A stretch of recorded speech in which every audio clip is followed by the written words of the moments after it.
రిపోర్టర్లయ్యా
మహేంద్ర అనే వ్యక్తి 60 బూత్లో ఓటేయాల.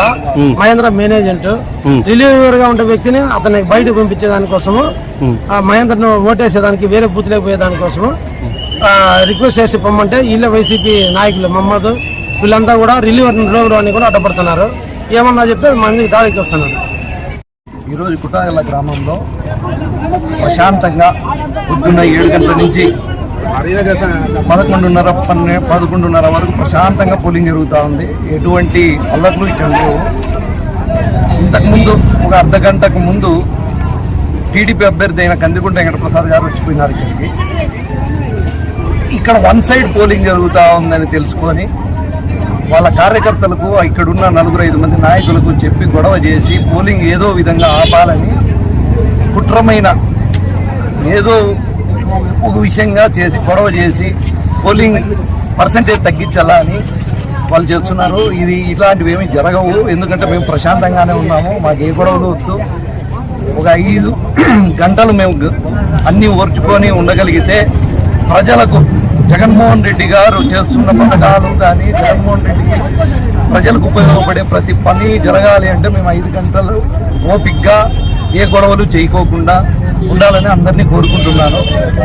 ఈ ప్రశాంతమైన పోలింగ్ జరిగి మంచి మెజారిటీ కుటాల గ్రామంలో వస్తుందని ఒక అక్కసుతో కేవలం అక్కసుతో తనకు తెలిసిన రాజకీయం ఇది ఒక్కటే.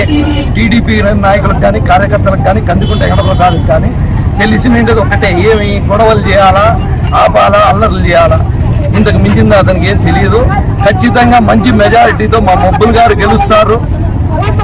సీఎం జగన్మోహన్ రెడ్డి గారు మరీ 4 తర్వాత మాకు మంచి రిజల్ట్ వచ్చిందని మనస్ఫూర్తిగా కోరుకుంటూ అందరినీ ఇక్కడున్న మా ప్రజలను కానీ మా కార్యకర్తలను కానీ సమయం పాటించాలి అని, ఏ గొడవలు జరగకూడదని మనస్ఫూర్తిగా మీ తరఫున అందరినీ కోరుకుంటున్నాను. దయచేసి ప్రతి ఒక్కరు ఓపికగా ఉండండి. పోలింగ్ జరగాల. మనకు పోలింగ్ జరిగితే మన మెజారిటీ మనం చూపించుకోగలము. వాళ్ళు కుట్ర పడుతుంటారు. దయచేసి ఓపికగా ఉండండి.